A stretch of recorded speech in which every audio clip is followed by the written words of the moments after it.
The millionaire beat his wife and laughed, while his 4-year-old daughter watched, shaking in fear. As he walked out, she whispered, "I'll destroy your life." 18 years later, she walked into court as a lawyer and faced her father as his worst nightmare. "Hi, my beautiful family. May the Lord bless your heart with peace, your soul with strength, and your home with endless joy. May every closed door be replaced with a better one, and may love always find you. If this is your first time here, don't scroll away. You're not just watching a story, you're stepping into a family full of love, healing, and truth. Stay, and let your heart feel at home. If my stories still touch your heart, drop a comment. Yes, I'm with my brother, Mr. Peter. Please like, comment, and share this with love. We're not just telling stories, we're building a legacy together as one beautiful family. June 1999. The courthouse smelled of disinfectant and broken dreams, but Aretha Rice had never breathed sweeter air. She sat on the wooden bench outside Family Courtroom B, her hands trembling as she smoothed the wrinkles from her best blue dress, the one George had always hated because it made her feel beautiful. 4-year-old Amber pressed against her side, clutching a worn stuffed rabbit named Coco, her dark eyes wide with the kind of understanding no child should possess. "Mama, is Daddy going to yell again?" Amber whispered, her small voice cutting through the morning silence like a prayer for peace. Aretha's heart shattered and mended simultaneously. She gathered her daughter closer, inhaling the sweet scent of Johnson's baby shampoo that still clung to Amber's carefully braided hair. "No, baby girl. Today is the day we get to be safe. Today is the day we get to be free." The heavy wooden doors of the courtroom creaked open, and Aretha's lawyer, Mrs. Patricia Henderson, emerged with a file folder thick enough to tell the story of 18 months of hell. Behind her came George Thomas, his face twisted in the familiar mask of barely controlled rage that had haunted Aretha's nightmares for years. George's expensive suit couldn't hide what he truly was, a man who believed love meant ownership, who confused fear with respect. His lawyer, a sharp-faced woman in designer heels, whispered urgently in his ear as they passed, but George's attention was fixed on Aretha with the intensity of a predator sizing up prey. "This ain't over, Aretha," he hissed, his voice low enough that only she could hear. "You think some piece of paper is gonna protect you? You think—" "Mr. Thomas." The voice that cut through George's threat was quiet, but carried the weight of absolute authority. A young man in a charcoal grey suit stepped forward from the gallery seating, his presence somehow making the courthouse corridor feel safer. "I believe your attorney needs to speak with you." Aretha looked up to find herself staring into the kindest blue eyes she had ever seen. The stranger was tall, but not imposing, with sandy brown hair and the sort of gentle face that suggested he smiled more often than he frowned.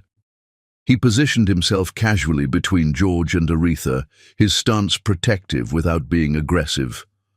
George's jaw clenched, but something in the young man's steady gaze made him step back. "Come on," George's lawyer tugged at his sleeve. "We need to discuss the custody arrangements." As George stalked away, muttering threats under his breath, Aretha found herself alone with her daughter and the mysterious protector. Amber peeked out from behind her mother's dress, studying the stranger with the careful attention she gave to everything these days. "Thank you," Aretha said softly, her voice barely above a whisper. "You didn't have to." "Yes, I did." The man's smile was warm and genuine, reaching all the way to his eyes. "I'm Caspian Whitmore. I'm sorry, I was observing today as part of my family law training. I couldn't help but notice." He gestured vaguely toward where George had been standing. "Some men never learned how to treat a lady." Caspian. The name rolled through Aretha's mind like music. She had never met anyone named Caspian before, but it seemed to fit him perfectly, strong yet gentle, distinctive yet approachable. "I'm Aretha Rice," she replied, automatically extending her hand. When he took it, his grip was firm but careful, calloused in a way that suggested he wasn't afraid of honest work. "And this is my daughter, Amber." "Hello, Miss Amber." Caspian crouched down to Amber's eye level, his voice taking on the special tone adults used when they actually liked children, not just tolerated them. "That's a very pretty rabbit you have there. What's his name?" "Coco," Amber said shyly, holding up the stuffed animal. "He keeps the monsters away." Something flickered across Caspian's face. Pain, recognition, understanding. "Coco looks like a very brave rabbit. I bet he's excellent at keeping monsters away." Mrs. Henderson appeared at Aretha's elbow, her expression a mixture of triumph and exhaustion. "Aretha, honey, we need to go back in. The judge is ready to finalize everything." Aretha's stomach churned. This was it, the moment that would determine whether she and Amber would truly be free or whether George would continue to control their lives through court-mandated visitation and shared custody. "Mrs. Rice." Caspian stood, his expression serious. "May I walk you in?" Sometimes it helps to have a friendly face in the gallery. Aretha studied his face, searching for any sign of the ulterior motives she had learned to expect from men. But all she saw was genuine concern and a quiet strength that reminded her of her father, who had died when she was 17. "Why would you do that? You don't even know me." Caspian was quiet for a moment, his gaze distant. "My father always said that injustice anywhere is injustice everywhere, and sometimes—" He looked down at Amber, who was listening with the intense focus of a child who had heard too many adult conversations about her future. "Sometimes little girls need to see that there are good men in the world." The words hit Aretha like a physical blow, not because they hurt, but because they carried a hope she had almost forgotten how to feel. When was the last time someone had thought about what Amber needed?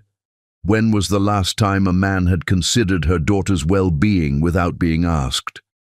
"Okay," she whispered. "Thank you." The courtroom was smaller than Aretha had expected, with fluorescent lights that cast everything in harsh relief. George sat at the defendant's table with his lawyer, his posture rigid with barely contained fury. When Aretha entered with Amber and Caspian, George's eyes narrowed, but he remained silent. Judge Margaret Sullivan was a woman in her 60s, with silver hair and the kind of no-nonsense expression that suggested she had seen everything the family court system had to offer. She reviewed the file before her with methodical precision, while the court reporter prepared her machine. "This is the matter of Rice versus Thomas, regarding the dissolution of marriage and custody of the minor child, Amber Lynn Thomas," Judge Sullivan began. "I have reviewed all documentation, including the police reports, medical records, and witness statements submitted by both parties." Aretha's hand found Amber's automatically, squeezing gently as her daughter shifted nervously in the gallery seat. Behind them, she could feel Caspian's steady presence like an anchor in a storm. "Mr. Thomas," the judge continued, "your petition for joint custody is denied. The evidence clearly demonstrates a pattern of domestic violence that creates an unsafe environment for the minor child." George shot to his feet. "That's bullshit. Your Honor, my wife is lying. She's trying to turn my daughter against me." "Mr. Thomas, you will sit down and remain quiet, or you will be held in contempt." Judge Sullivan's voice could have frozen fire. "Mrs. Rice, you are hereby granted full physical and legal custody of Amber Lynn Thomas. Mr. Thomas, you are granted supervised visitation every other Saturday from 10 a.m. to 4 p.m., contingent upon completion of a certified anger management program and random drug testing." The gavel came down with the finality of thunder, and Aretha felt something inside her chest break open, not with pain, but with relief so profound it made her dizzy. Amber was safe. They were free. George's roar of rage echoed through the courtroom as his lawyer tried to restrain him. This isn't over, Aretha! You hear me? This isn't over! But his threats felt empty now, powerless against the legal protection surrounding them like armor. Aretha gathered Amber into her arms, breathing in her daughter's sweet scent as tears of relief streamed down her cheeks. When they finally made it back to the courthouse steps, the June sun felt like a blessing on Aretha's face. Atlanta spread out before them, a city full of possibilities, a place where they could build a new life without fear. Mrs. Rice. Caspian appeared beside them, his expression gentle. Do you need a ride anywhere? I could call you a cab or... We're okay, Aretha said quickly, then softened her tone. But thank you. For everything. You didn't have to help us, but you did, and I... She trailed off, unsure how to express what his kindness meant to someone who had forgotten that kindness existed. Caspian reached into his jacket pocket and pulled out a business card. I know you have a lawyer already, but if you ever need anything, legal advice or just someone to call if he bothers you again, please don't hesitate. Aretha took the card, her fingers brushing his for just a moment. The contact sent an unexpected warmth up her arm, and she found herself looking into those kind blue eyes again. Thank you, Mr. Whitmore. Caspian, he corrected gently, and it was my pleasure, Mrs. Rice. As they walked away, Amber's hand secure in hers, Aretha tucked the business card carefully into her purse. She didn't know why, but something told her she would see Caspian Whitmore again. And for the first time in years, that possibility didn't frighten her. Chapter 2. New Beginnings. August 1999, the smell of jasmine and hope filled the air as Aretha Rice turned the key to apartment 2B for the very first time. 2 months had passed since the courthouse victory, and the small one-bedroom apartment in East Atlanta felt like a palace compared to the prison she had escaped. Sunlight streamed through windows that had never witnessed violence, casting golden rectangles across hardwood floors that had never been stained with tears of fear. Mama, is this really ours? Amber asked, her voice filled with wonder as she ran her small hands along the freshly painted walls. At 4 years old, she had learned to whisper in their old house, but here her voice could ring out like church bells. Yes, baby girl, this is our home, our safe place. Aretha knelt beside her daughter, pulling her into an embrace that smelled of new beginnings and Johnson's baby lotion. No one can hurt us here.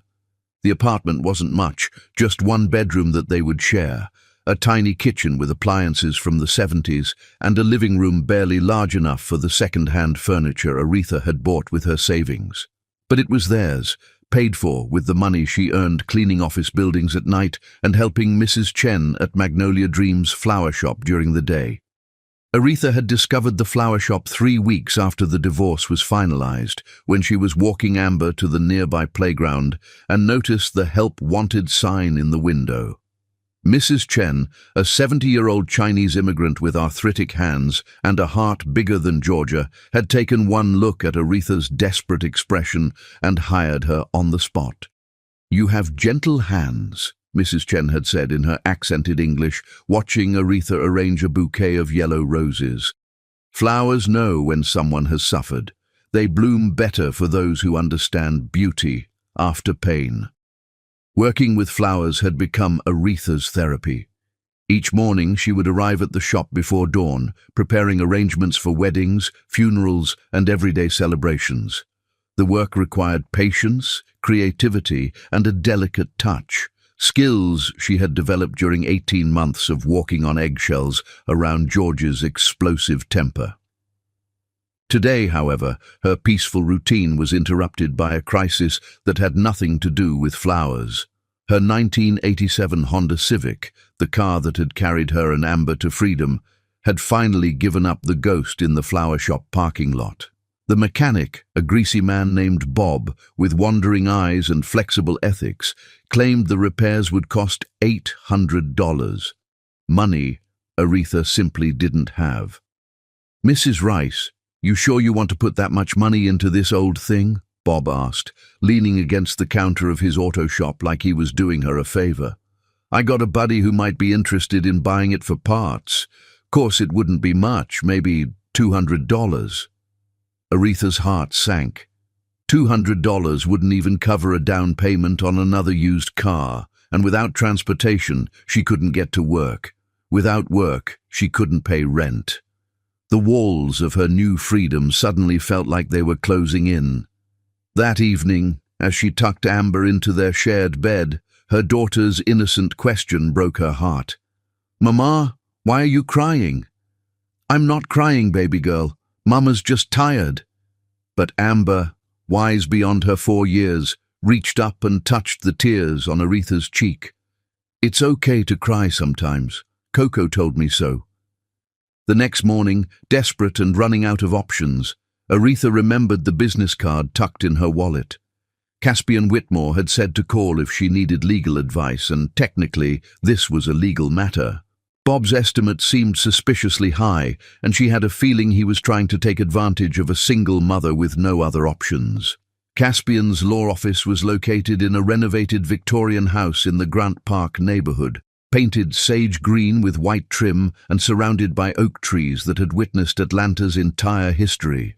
A small sign by the front door read, "Whitmore Family Law, Protecting Families, Building Futures." Aretha hesitated on the front porch, Amber's hand clasped tightly in hers. What if Caspian didn't remember them? What if he had only been kind in the courthouse because he felt sorry for her? What if his offer of help had been nothing more than polite courthouse courtesy? But before she could lose her nerve and turn away, the front door opened, and Caspian Whitmore appeared with a briefcase in one hand and a travel mug of coffee in the other. He was dressed more casually than he had been in court, khaki pants and a light blue button-down shirt that made his eyes look like summer sky. Mrs. Rice. His face lit up with genuine pleasure, as if running into her was the best part of his morning. What a wonderful surprise. "Hello there, Miss Amber. How's Coco doing?" Amber beamed, pulling her stuffed rabbit from her small backpack. "He's good. He helped me be brave on the first day of preschool." "Preschool, huh? That's a big step. Are you learning lots of important things?" "I'm learning to write my name. Want to see?" Amber was already digging in her backpack for the paper she'd been practicing on. Aretha watched the interaction with a mixture of amazement and something that felt dangerously close to longing. George had never shown genuine interest in Amber's accomplishments. He had seen their daughter as an extension of his property, not as a person with her own thoughts and dreams. "That's beautiful handwriting, Amber," Caspian said seriously, examining the paper covered with crooked letters. "You're going to be ready for kindergarten before you know it." "Mr. Whitmore," Aretha began hesitantly, "I'm sorry to bother you, but you said, if I ever needed legal advice." "Of course. Please come in. And it's Caspian, remember?" His office was exactly what Aretha had expected, warm, inviting, and filled with books. A large mahogany desk dominated one corner, but the rest of the space was arranged like a living room, with comfortable chairs and a coffee table scattered with legal magazines and children's books. In one corner sat a small play area with blocks, coloring books, and a miniature table and chairs. A framed photograph on his desk showed Caspian holding the beautiful toddler he had mentioned, a little girl with curly blonde hair and bright blue eyes. "Is that your daughter?" Aretha asked, gesturing toward the photograph. Something shifted in Caspian's expression, pain, loss, and overwhelming love all mixed together. "Yes, that's Evangeline. We call her Evie. She's 2.5. She's beautiful. She has your eyes." "She has her mother's everything else," Caspian said quietly, then seemed to shake himself back to the present. "But please, tell me what's going on. How can I help?" Aretha explained the situation with her car and the mechanic's suspicious estimate. As she talked, Caspian took notes, asked thoughtful questions, and never once made her feel foolish for seeking help with something so mundane. $800 for a transmission repair on a 12-year-old Honda. Caspian frowned, tapping his pen against his notepad. That does seem excessive. Do you have the written estimate? Aretha pulled the crumpled paper from her purse and Caspian studied it carefully. As he read, Amber wandered over to the children's area and began building a tower with colorful blocks. Mrs. Rice, Aretha, I think you're right to be suspicious. This estimate includes several repairs that probably aren't necessary, and the labor charges are inflated. Would you be comfortable if I made a few phone calls? I know some honest mechanics in the area.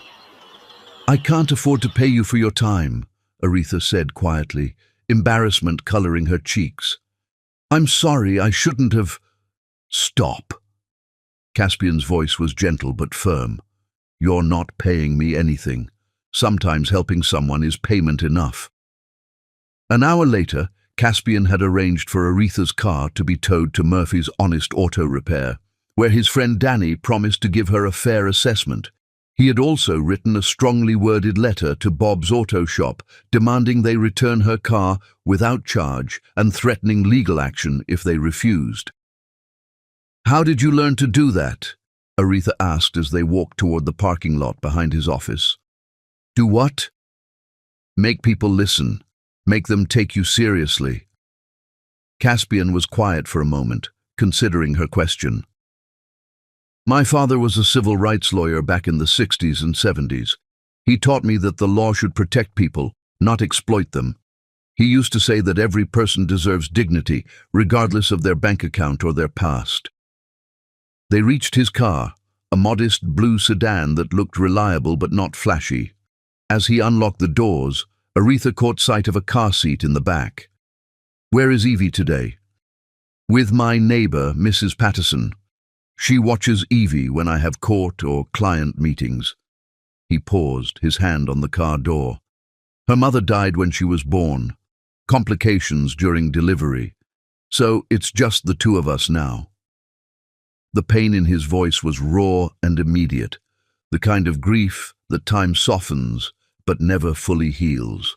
Aretha recognized it because she carried her own version, not from death, but from the loss of innocence, of trust, of the person she had been before George's fists taught her to flinch. I'm sorry, she said softly. That must be incredibly difficult. Some days are harder than others, but Evie, she's amazing. She's got this laugh that could cure anything, and she's stubborn as a mule when she wants something. She keeps me going. As he drove them to Murphy's Auto Repair, Amber chattering happily in the back seat about her new blocks creation, Aretha found herself studying Caspian's profile. There was something peaceful about being in a car with a man who didn't drive aggressively, who didn't curse at other drivers, who made sure everyone was wearing their seatbelt before starting the engine. Can I ask you something? She said as they waited at a red light. Why are you being so kind to us? You don't know us. We're strangers. Caspian glanced at her, then back at the road as the light turned green. Maybe that's exactly why. Sometimes strangers are the easiest people to help because there are no complications, no expectations, just one person helping another person because it's the right thing to do. Danny Murphy turned out to be a bear of a man with grease under his fingernails and honesty in his eyes. After examining Aretha's car for 30 minutes, he delivered the verdict. The transmission was fine, but she needed a new alternator and battery, total cost, including labor, $250. That other guy was trying to rob you blind, Danny said, shaking his head in disgust. There's nothing wrong with your transmission that a good alternator won't fix.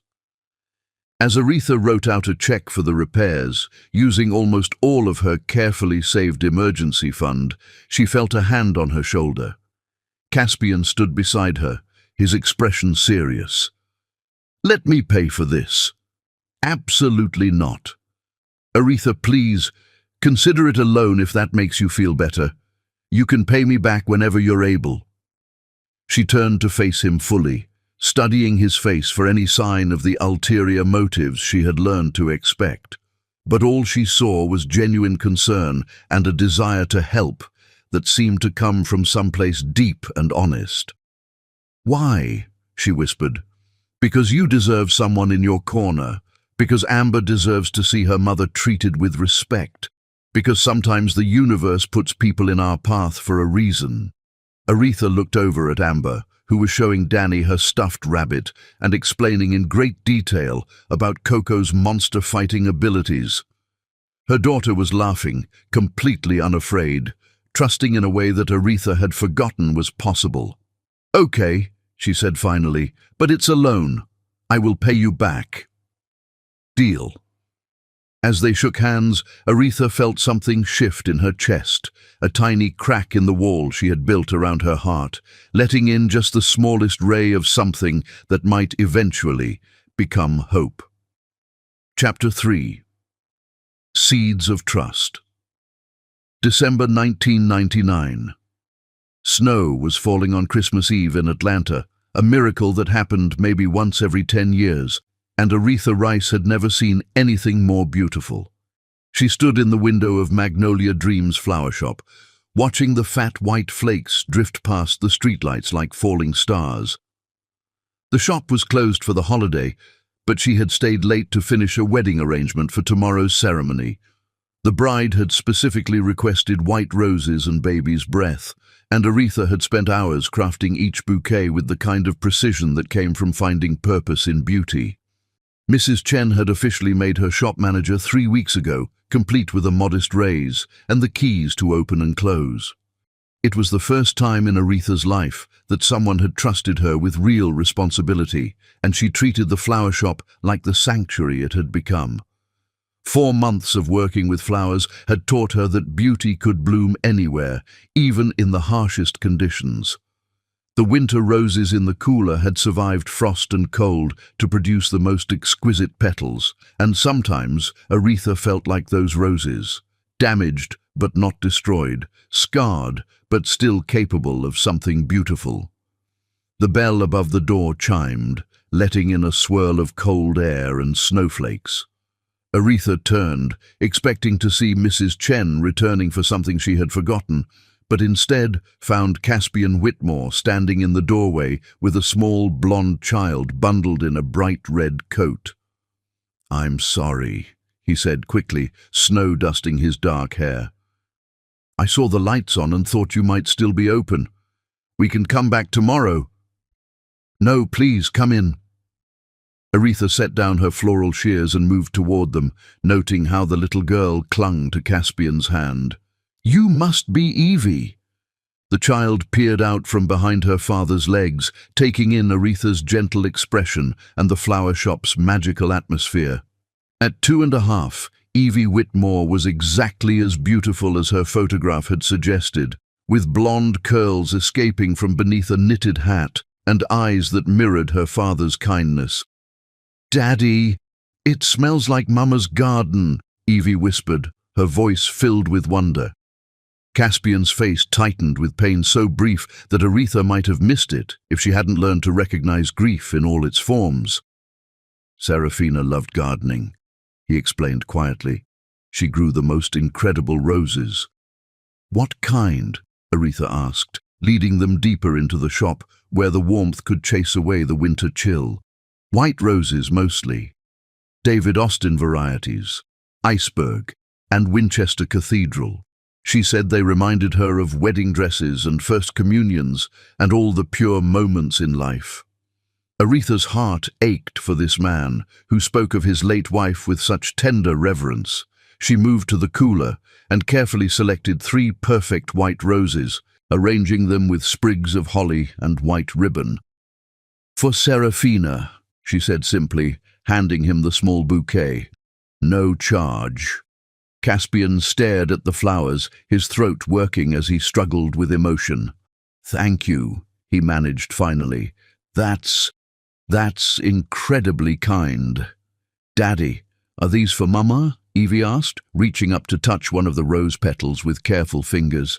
"Yes, sweetheart. We'll take them to visit Mama tomorrow." Aretha felt her eyes burn with tears she couldn't shed in front of this brave little girl who would spend Christmas morning at her mother's grave. The unfairness of it, that Evie would grow up without knowing the woman who had given her life, struck Aretha like a physical blow.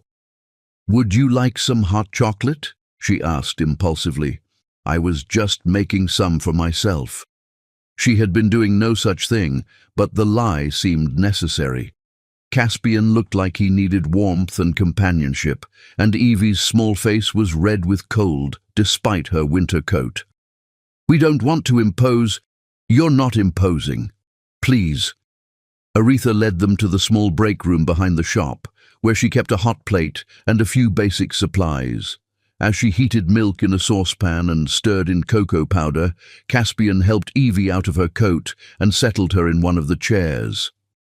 "Mrs. Rice, where's your little girl?" Evie asked, accepting a mug of hot chocolate topped with tiny marshmallows.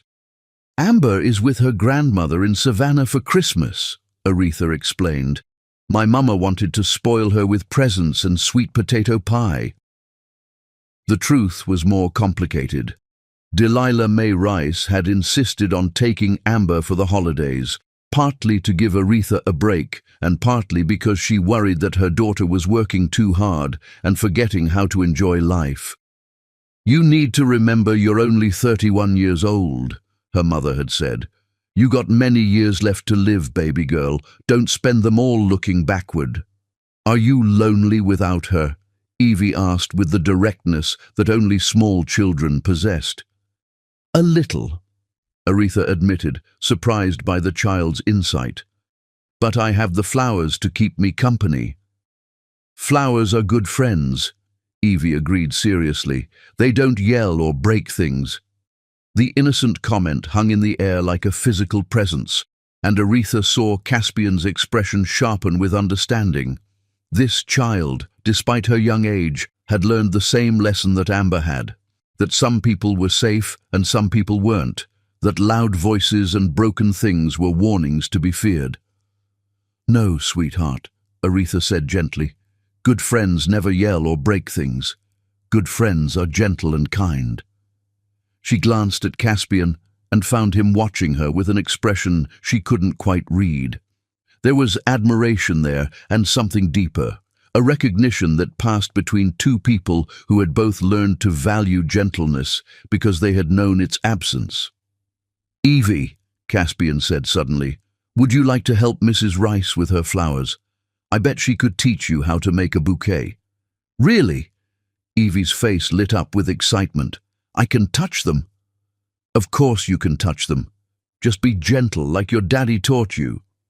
For the next hour, Aretha guided Evie through the basics of flower arranging, showing her how to cut stems at an angle, how to strip leaves that would sit below the waterline, and how to arrange different blooms for the best effect. Evie was a natural, her small hands surprisingly steady as she placed each flower with careful consideration. Caspian watched from a nearby chair, occasionally offering encouragement, but mostly just observing the way his daughter bloomed under Aretha's patient instruction. There was something magical about watching these two people, one small and innocent, one scarred but healing, create beauty together. "Look, Daddy!" Evie held up a small arrangement of red carnations and white baby's breath. "I made Christmas flowers." "They're absolutely beautiful, sweetheart. Mrs. Rice is an excellent teacher." "Can we come back and make more flowers?" Evie asked, looking between her father and Aretha with hopeful eyes. "If Mrs. Rice doesn't mind having visitors," Caspian said carefully. "I would love that," Aretha replied, and meant it completely. The snow was falling harder when they finally prepared to leave, coating Atlanta in a blanket of white that transformed the familiar city into something from a fairy tale. Caspian bundled Evie back into her coat, while Aretha wrapped the child's flower arrangement in tissue paper. "Thank you," Caspian said as they stood by the door, "for the flowers, for the hot chocolate, for being so wonderful with Evie. This has been the best part of our Christmas Eve." "Thank you for stopping by. I didn't realize how much I needed the company." There was a moment of silence, comfortable and warm despite the cold air seeping through the door. Aretha found herself looking into Caspian's eyes and seeing something that made her heart beat a little faster. Not fear, but possibility. "Aretha," he said quietly, using her first name for the first time, "would you like to have dinner sometime? Nothing fancy, just dinner. Maybe we could take the girls to that new family restaurant on Ponce." The question hung between them like a bridge she could choose to cross or leave unbuilt. 6 months ago, the thought of having dinner with a man would have sent her into a panic attack. But this was Caspian, who had helped her with her car, who spoke gently to her daughter, who arranged white roses for his late wife's grave. "I would like that," she said softly. "Good. I'll call you after Christmas." As they walked toward his car, Evie turned back to wave at Aretha through the shop window. "Bye, Miss Aretha. Thank you for teaching me about flowers." Aretha waved back, watching as Caspian carefully buckled his daughter into her car seat and brushed snow off his windshield. When they drove away, their taillights disappearing into the swirling snow, she remained at the window for a long time. For the first time since her divorce, Christmas Eve didn't feel lonely. Instead, it felt like the beginning of something she didn't dare name yet, something fragile and precious that would need careful tending to grow.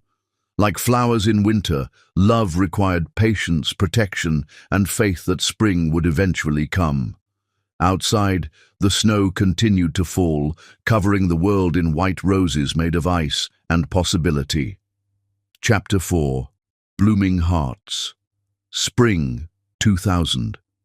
The cherry blossoms in Piedmont Park had exploded into life overnight, painting Atlanta in shades of pink and white that made Aretha's heart sing with hope.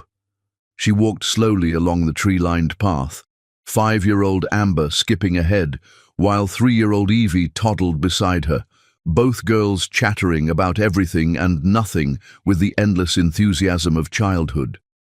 6 weeks of regular Sunday afternoon outings had transformed them from strangers into something that looked remarkably like family. "Miss Aretha, look!" Amber called, pointing to a cluster of particularly beautiful blossoms. "They're the same color as the roses in your shop." "You're absolutely right, sweetheart. Nature is the best teacher when it comes to color combinations." Behind them, Caspian carried a picnic basket and a blanket, his law practice thriving enough now that he could afford to take Sunday afternoons off. The winter months had been kind to both of them. Aretha's promotion to assistant manager at Magnolia Dreams had come with another small raise, and Caspian had won a high-profile custody case that brought several new clients to his practice. More importantly, they had grown comfortable with each other in the way that came from spending time together without pressure or expectations. Their Sunday outings had become sacred, sometimes the park, sometimes the zoo, occasionally the children's museum downtown, always with both girls, always casual, always ending with the warm knowledge that they would see each other again the following week. "Daddy, can we feed the ducks today?" Evie asked, tugging on Caspian's free hand. "That's exactly what we're going to do, Princess. I brought a whole bag of duck food." They settled on a blanket near the lake, where mallards paddled hopefully near the shore and the afternoon sun painted everything in golden light. Aretha had packed sandwiches and fruit, while Caspian contributed homemade cookies that his neighbor Mrs. Patterson had taught him to bake. "These are incredible," Aretha said, biting into a chocolate chip cookie that was somehow both crispy and chewy. "You made these yourself?" "Don't sound so surprised," Caspian laughed. "I'm a man of many hidden talents." "Name 3, Aretha challenged, enjoying the easy banter that had developed between them. "Well, I can bake cookies, I can change a tire in under 10 minutes, and I can sing every song from The Little Mermaid from memory." "Daddy sings when he gives me baths," Evie announced proudly. "He's really good at the crab song." "The crab song?" Aretha raised an eyebrow. "Under the Sea," Caspian sang in a surprisingly good Caribbean accent, making both girls dissolve into giggles. "Under the sea, darling, it's better down where it's wetter. Take it from me." Aretha found herself laughing harder than she had in years, watching this serious attorney singing Disney songs in the middle of a public park without a trace of self-consciousness. It was such a contrast to George, who had considered any display of joy or silliness to be beneath his dignity. "Your turn," Caspian said when the girls had run off to chase butterflies. 3 hidden talents. Aretha considered this seriously. "I can speak Spanish fluently, I can make a mean sweet potato pie, and I can name every flower in this park." "Spanish? Really? How did you learn?" "My first job after high school was at a hotel downtown. Half the housekeeping staff spoke Spanish, and they taught me during our breaks. I loved learning about their families, their traditions." She paused, watching Amber and Evie examining something in the grass. "It was the first time I realized how big the world was beyond my little corner of Georgia." "What made you stop working at the hotel?" The question was casual, but Aretha heard the deeper curiosity behind it. She had shared pieces of her story with Caspian over the past months, but never the complete picture of how George had systematically isolated her from friends, jobs, and independence. "I met George," she said simply. "He didn't like me working there, said it wasn't appropriate for his girlfriend to be cleaning up after strangers." Caspian's jaw tightened almost imperceptibly. "So you quit?" "I was 19 and thought I was in love. I thought he was protecting me." She picked at the grass beside the blanket, remembering the girl she had been, naive, trusting, desperate to be loved. He had this way of making his controlling behavior seem romantic. He wanted to take care of me, provide for me. It took me a long time to understand the difference between protection and possession. "I'm sorry," Caspian said quietly. "That must have been incredibly difficult to navigate, especially at such a young age. The hardest part was losing myself little by little and not even realizing it was happening. By the time I understood what he was doing, I felt trapped. I had no job, no money, no friends he hadn't driven away.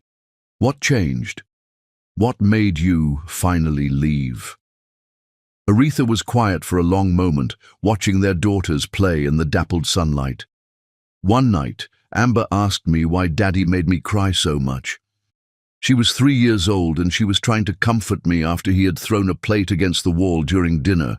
I realized that I was teaching her that love looked like fear, that it was normal for men to hurt the people they claimed to care about." "That must have been terrifying," Caspian said. "Leaving with a small child, starting over with nothing. It was the scariest thing I'd ever done, but staying would have been scarier. I couldn't let Amber grow up thinking that was what she deserved from life."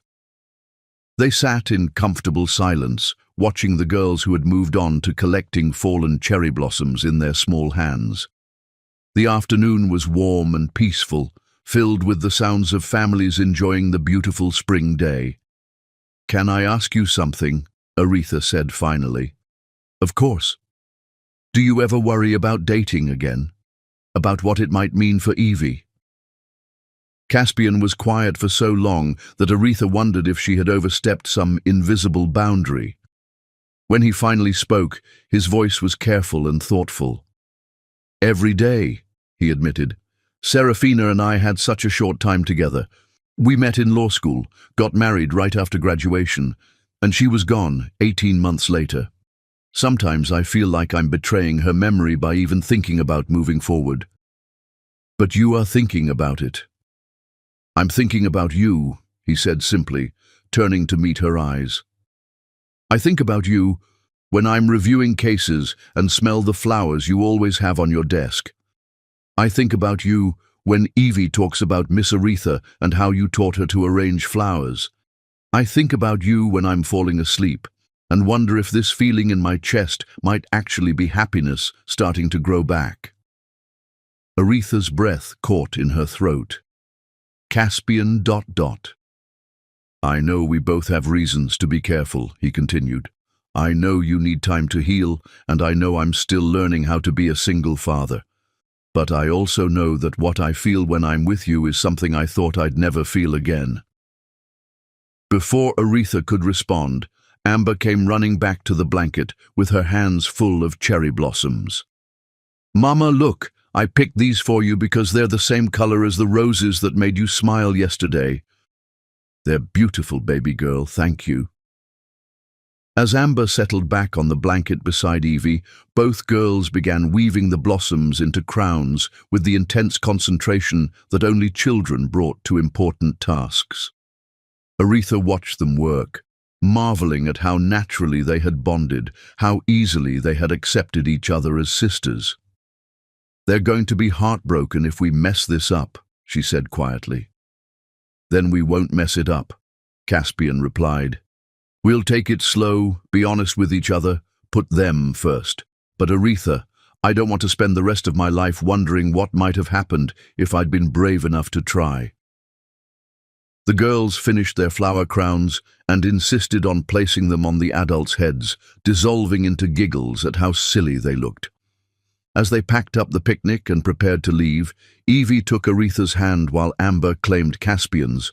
"Miss Aretha," Evie said as they walked back toward the parking lot, "are you going to be my mama now?" The innocent question stopped Aretha in her tracks. She looked at Caspian, who was clearly as surprised as she was by his daughter's directness. "Sweetheart," Caspian began carefully, "Miss Aretha is our very special friend. We don't need to worry about labels right now." "But I want her to be my mama," Evie said, with the stubborn persistence of a 3-year-old.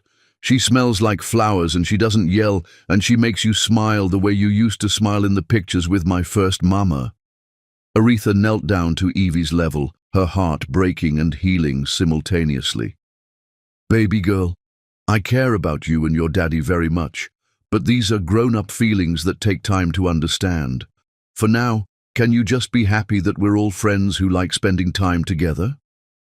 "Okay," Evie said agreeably, "but I'm still going to wish for it when I blow out my birthday candles." As they reached their cars, Caspian caught Aretha's hand gently.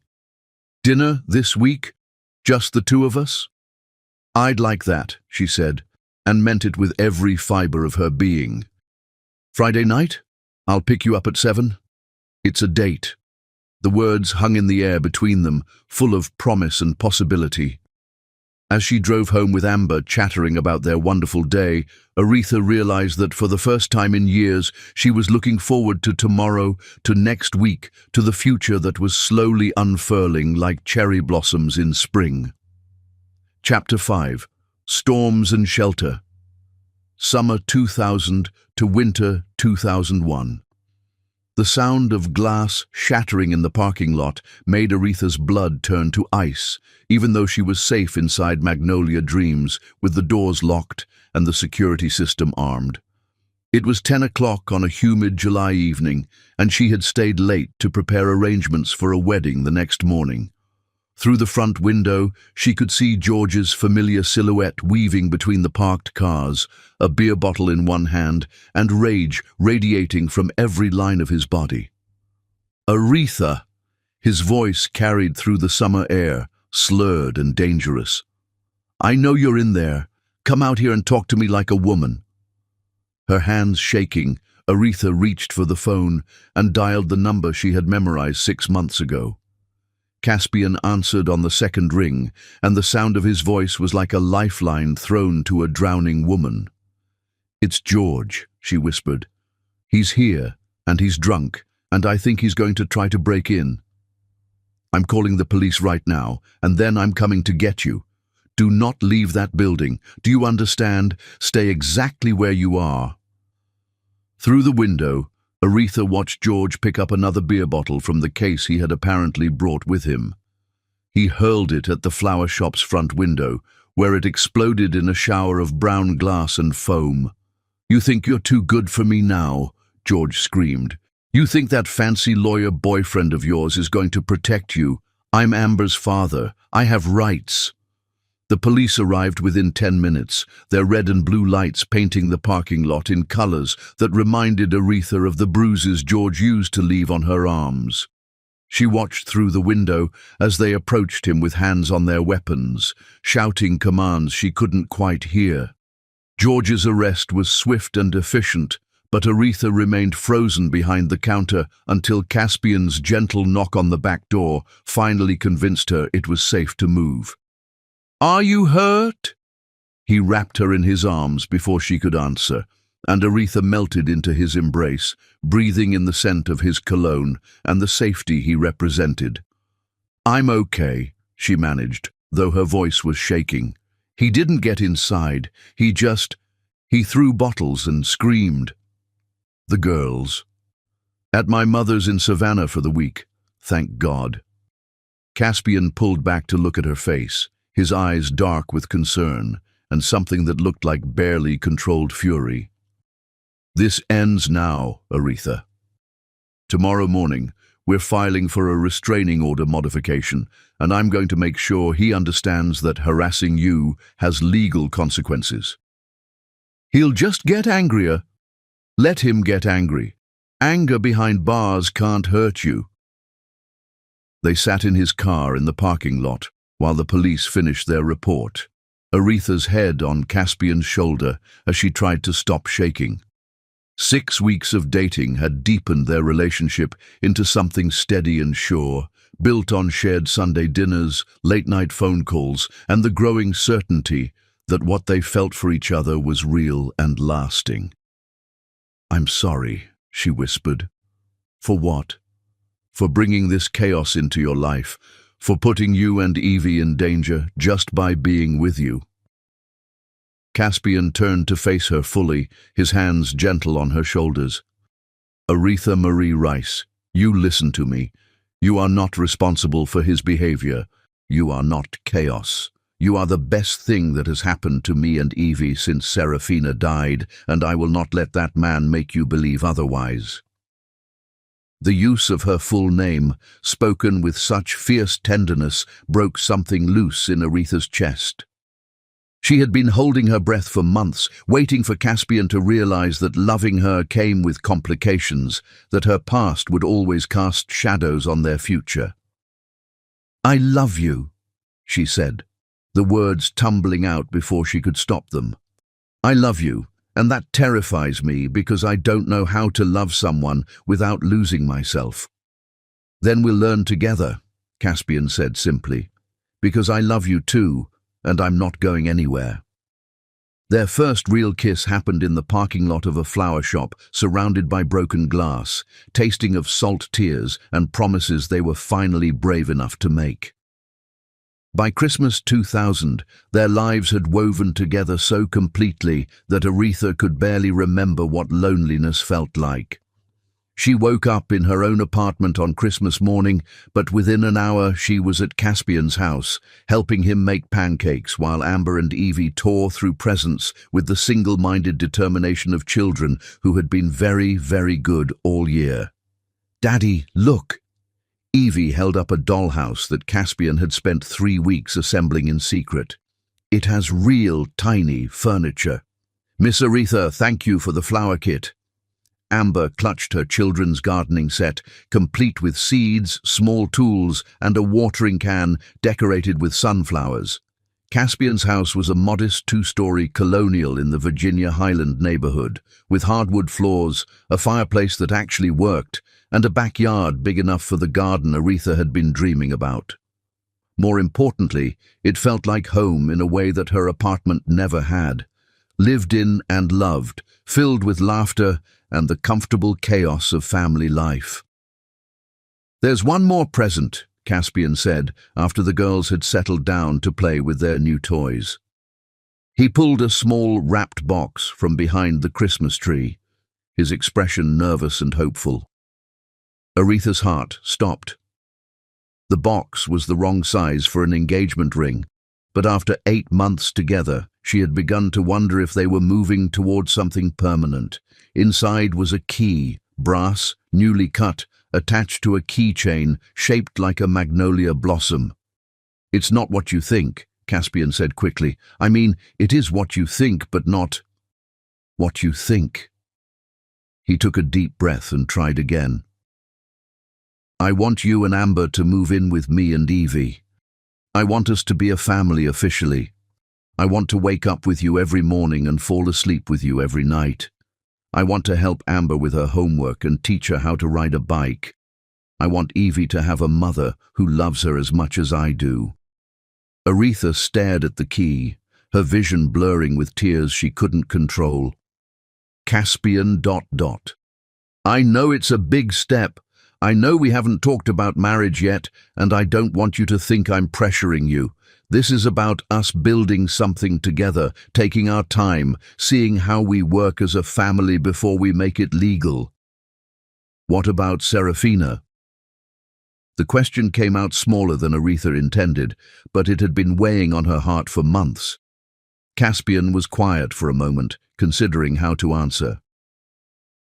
Serafina will always be Evie's first mother, and I will always love the memory of what we had. But you are going to be Evie's real mother, the one who teaches her about flowers and forgiveness, who braids her hair and helps her navigate heartbreak and celebrates her victories. Serafina gave Evie life, but you're going to give her everything that comes after. Through the doorway to the living room, they could hear the girls playing together, their voices mixing in the kind of harmony that suggested they had been sisters all their lives. What do the girls think about this idea? Aretha asked. Why don't we ask them? Caspian called to the living room. Amber, Evie, can you come here for a minute? The girls appeared in the kitchen doorway, Evie carrying her new doll and Amber still wearing the gardening gloves from her kit. How would you two feel if Miss Aretha and Amber came to live with us? Caspian asked. If we all lived in the same house like a real family. Yes, Evie shouted, launching herself at Aretha with enough force to nearly knock her off her chair. I want Miss Aretha to be my mama forever and ever. Amber was more reserved, studying the adults with the careful consideration of a child who had learned not to trust promises too quickly. Would we still be safe? Would my daddy still not be allowed to hurt us? The question broke Aretha's heart and filled her with pride simultaneously. At 5 years old, Amber was already learning to protect herself, to think critically about the choices that would affect her future. Sweetheart, Aretha knelt down to her daughter's level. Mr. Caspian is a lawyer. He knows all about the laws that keep bad people away from good people. Living here would make us even safer because we'd have him to protect us. And I would always protect you both, Caspian added solemnly. That's what daddies do for their families. You want to be my daddy? Amber asked, and the hope in her voice was so pure it made every adult in the room cry. More than anything in the world, if that's okay with you. Amber considered this gravely, then nodded. Okay, but I get to keep my rabbit. Coco is always welcome here? Caspian laughed, wiping his eyes.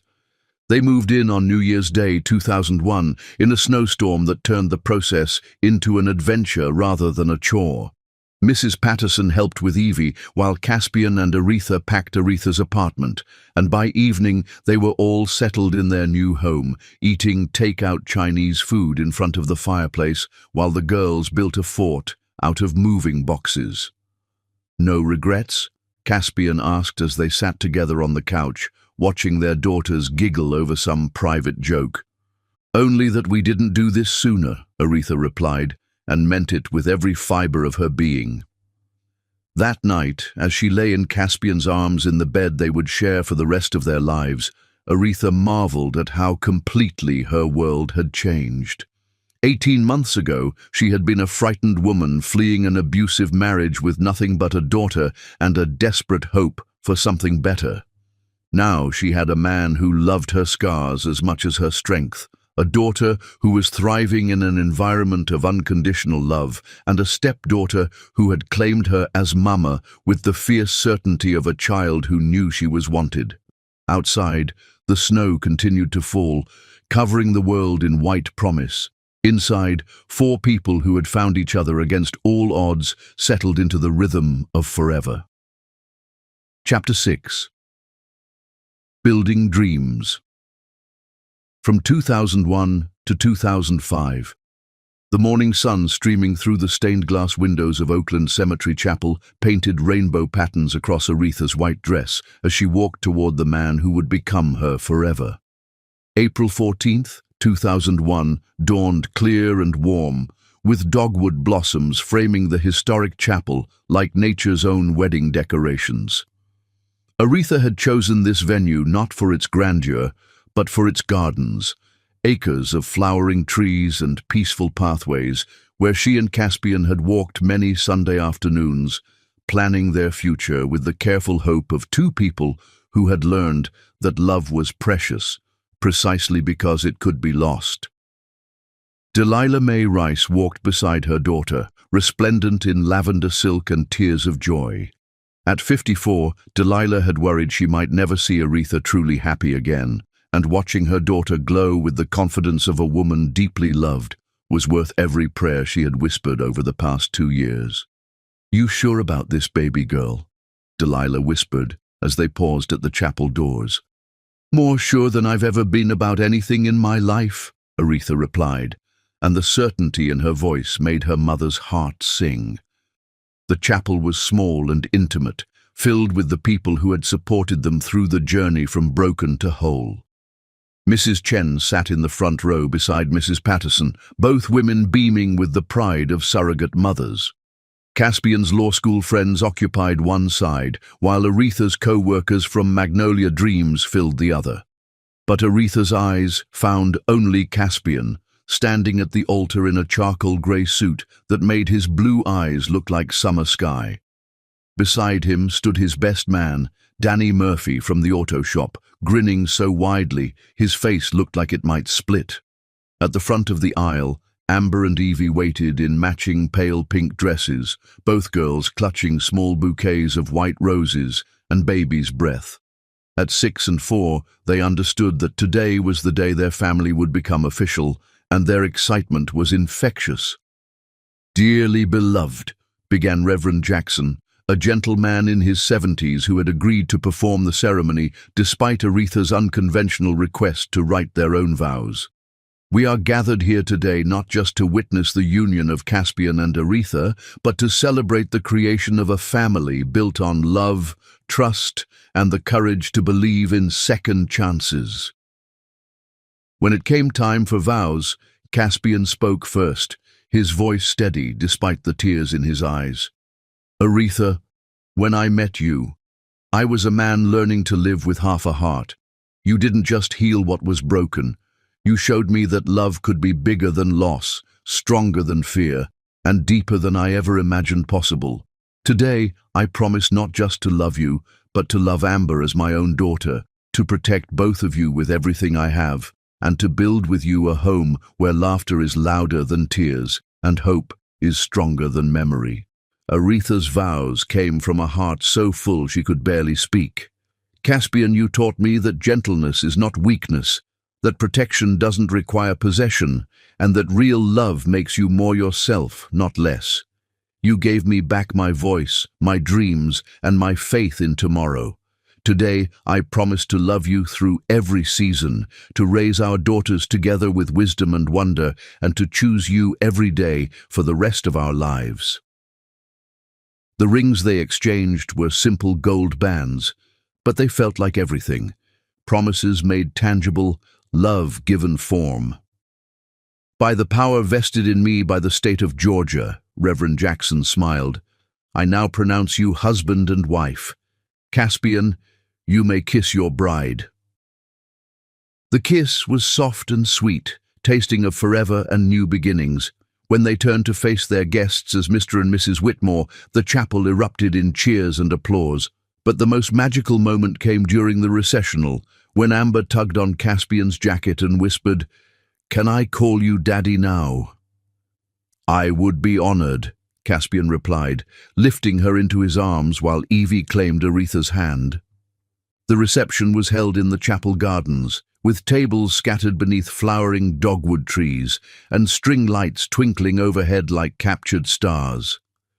Mrs. Chen had insisted on providing the flowers, cascading arrangements of white roses, peonies, and jasmine that filled the evening air with perfume. During their first dance to Etta James's At Last, Aretha marveled at how perfectly she fit in Caspian's arms, how naturally they moved together, how completely right this all felt. "No regrets," he murmured in her ear. "Only that it took us so long to find each other," she replied. "We found each other exactly when we were supposed to," Caspian said. "Not a moment sooner, not a moment later." The years that followed passed like pages in a well-loved book, full of ordinary moments that felt extraordinary when shared with the right people. They bought a house in the Candler Park neighborhood in late 2001, a 1920s bungalow with hardwood floors, a front porch perfect for evening conversations, and a backyard large enough for Aretha's dream garden. The girls helped plant their first vegetables that spring, tomatoes, herbs, and flowers arranged in neat rows that would become wilder and more beautiful with each passing season. Caspian's law practice thrived as word spread about the attorney who genuinely cared about his clients' well-being beyond their legal problems. He specialized in family law and domestic violence cases, often working pro bono for women who reminded him of the scared but determined person Aretha had been when they first met. Aretha's career blossomed as well. When Mrs. Chen decided to retire in 2003, she sold Magnolia Dreams to Aretha for a price so reasonable it was essentially a gift. "This shop was always meant to be yours," the elderly woman said. "You understand that flowers are about more than beauty, they're about hope." Under Aretha's management, Magnolia Dreams became more than a flower shop. She hired 3 other women, all survivors of difficult circumstances, and created an environment where second chances bloomed as naturally as the roses in her coolers. The shop's reputation grew, earning contracts with several hotels and event venues across Atlanta. The girls flourished in their stable, loving environment. Amber excelled in school, showing particular aptitude for reading and writing, while Evie discovered a love for science and spent hours in the garden studying insects and plant growth patterns. In 2004, Caspian formally adopted Amber, a process that required George's consent. To everyone's surprise, George signed the papers without a fight. Prison had aged him, and the anger that had once defined him seemed to have burned itself out, leaving behind a tired man who finally understood that he had lost his family through his own choices. "I just want her to be safe," George said during the brief court hearing, "and I know she's safe with you." It was the first time Aretha had seen him in 3 years, and she felt nothing but pity for the broken man who bore little resemblance to the monster who had haunted her dreams. By 2005, their life had settled into the kind of comfortable rhythm that comes from deep contentment. Amber was 10 and already talking about becoming a lawyer like her daddy, while 8-year-old Evie announced her intention to become a flower scientist who would create new varieties of roses. Sunday dinners at Delilah's house in Savannah became monthly traditions, with the older woman spoiling her granddaughters and offering gentle wisdom to the young couple who had built something beautiful from the ashes of their separate sorrows. "You know what I love most about watching you two," Delilah said one evening as they sat on her front porch, watching the girls chase fireflies in the growing dusk. "What's that, Mama?" Aretha asked, settled comfortably in the porch swing with Caspian's arm around her shoulders. "You never stopped becoming. So many couples get married and think the work is done, but you two keep growing into better versions of yourselves. Caspian makes you braver, and you make him gentler, and both of you make those babies believe they can be anything they want to be." As they drove home that night, the girls asleep in the back seat and Atlanta's skyline glowing in the distance, Aretha reflected on how completely her world had transformed. 4 years ago, she had been a frightened single mother with no prospects and no hope. Now she was a successful businesswoman, a beloved wife, and a mother to 2 daughters who would never doubt their worth or accept less than they deserved. "What are you thinking about?" Caspian asked, reaching over to squeeze her hand. "Just counting my blessings," Aretha replied, "and wondering what we did to deserve this much happiness." "We survived," Caspian said simply. "We chose love over fear, hope over despair. We earned this happiness by refusing to let our past define our future." That night, as she tucked the girls into their beds and kissed her husband goodnight, Aretha offered a prayer of gratitude for the long road that had led her home to this life, these people, this love that felt as infinite as the Georgia sky. Tomorrow would bring new challenges, new joys, new opportunities to prove that families built on love and choice could be stronger than those bound only by blood. But tonight, she was simply grateful to be exactly where she belonged. Chapter 7. When Love is Tested, from 2005 to 2010. The words hung in the sterile hospital air like a death sentence. "Your husband needs immediate cardiac surgery, Mrs. Whitmore." Aretha stared at Dr. Martinez, her mind struggling to process what she was hearing. Just that morning, Caspian had been making pancakes for the girls, laughing at Evie's story about her science project, helping Amber with her math homework. Now he lay unconscious in the cardiac unit, machines monitoring every beat of the heart that had suddenly, without warning, nearly stopped working. "The good news is we caught it early," Dr. Martinez continued, her voice professionally gentle. "Mr. Whitmore is young and otherwise healthy. The surgery has an excellent success rate, but there are always risks." The rest of the doctor's words faded into background noise as Aretha's world narrowed to a single terrifying reality: she might lose him. After everything they had built together, after 4 years of marriage that had healed wounds she thought would never close, she might have to face life without the man who had taught her that love could be safe. "Mama, is Daddy going to die?" Amber's voice was small and scared, pulling Aretha back to the present. At 10 years old, her daughter was mature enough to understand that something was seriously wrong, but young enough to need reassurance that her world wasn't about to collapse again. "No, baby girl," Aretha said, gathering both girls close.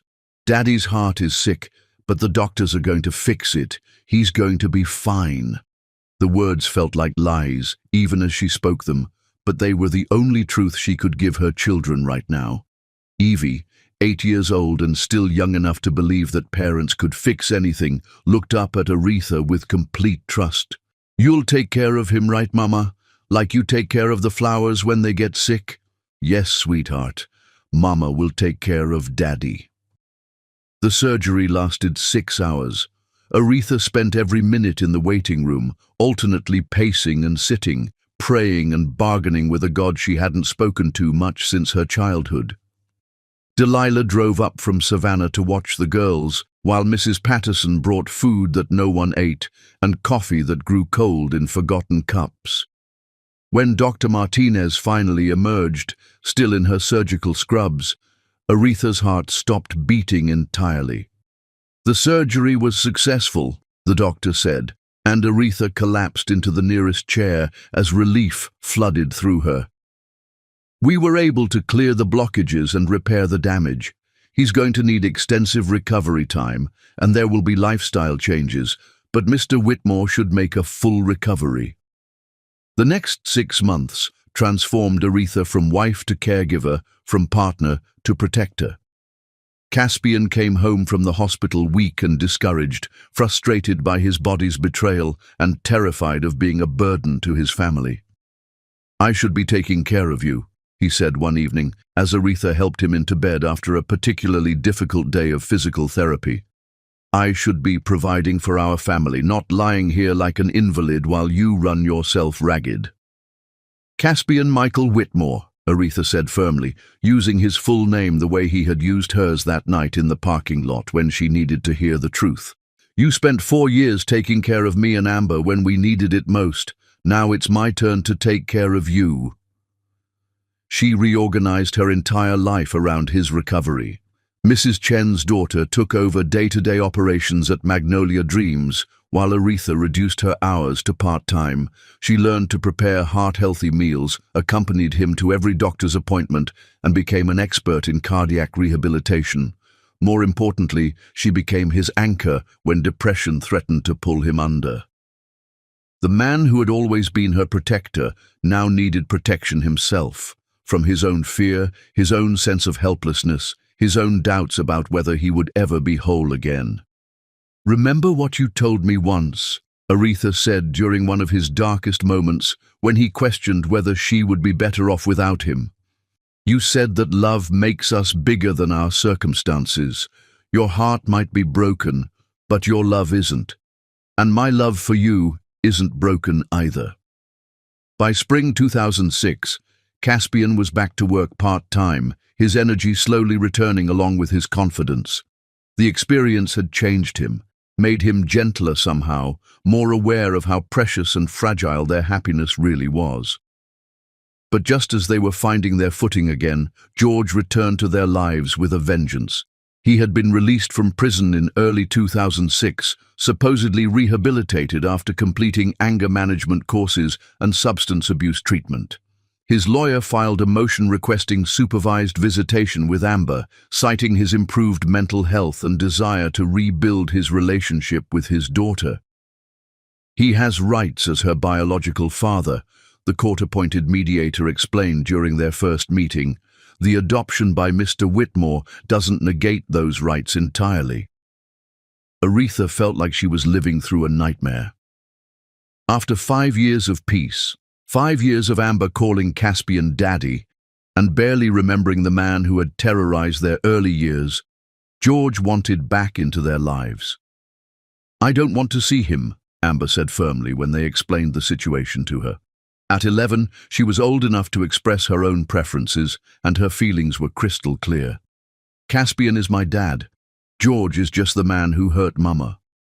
The legal battle lasted 8 months and cost them thousands of dollars they couldn't afford. George played the reformed man perfectly, showing up to court in a suit and tie, speaking respectfully to the judge, expressing remorse for his past behavior. But Amber's testimony was devastating in its clarity and strength.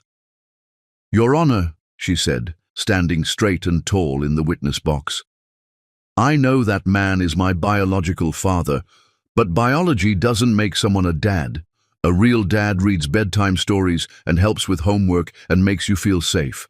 A real dad doesn't make your mama cry or throw things or yell so loud the neighbors call the police. Caspian Whitmore is my real dad, and I don't want to see George Thomas ever again." The judge ruled in their favor, denying George's petition and issuing a permanent restraining order. As they left the courthouse, Aretha saw George in the parking lot, no longer playing the reformed man. His face was twisted with the same rage she remembered from their marriage, and for a moment she was 23 years old again, terrified and trapped. But then Caspian's hand found hers, and Amber slipped between them, and Evie took her other hand, and Aretha realized that she wasn't that frightened young woman anymore. She was surrounded by love, protected by law, and strong enough to face whatever came next. The stress of the custody battle and Caspian's health scare took its toll on their marriage, in ways neither of them had anticipated. They found themselves snapping at each other over small things, struggling to find time for intimacy between doctor's appointments and legal meetings. In 2007, they faced their deepest crisis yet when Aretha suffered a miscarriage. They had been trying for a baby since Caspian's full recovery, both of them longing to add to their family, to create a child who would be born into their love rather than adopted into it. When Aretha finally got pregnant at 39, they were over the moon with joy. The miscarriage happened at 12 weeks, sudden and devastating and complete. Aretha lost not just the pregnancy, but her faith in her body, her confidence in the future, and temporarily her ability to believe that good things could last. "Maybe this is punishment," she said one night as they lay in bed, both of them grieving in their separate ways. "Maybe I don't deserve another child after everything I put Amber through in those early years." "That's not how the universe works," Caspian said, pulling her closer. "Bad things happen to good people, and it doesn't mean anything except that life is sometimes cruel and unfair." "I feel so broken," Aretha whispered. "Then we'll heal together," Caspian replied. "Just like we always do." But healing proved more difficult than either of them had expected. Aretha withdrew into herself, throwing herself into work to avoid dealing with her grief.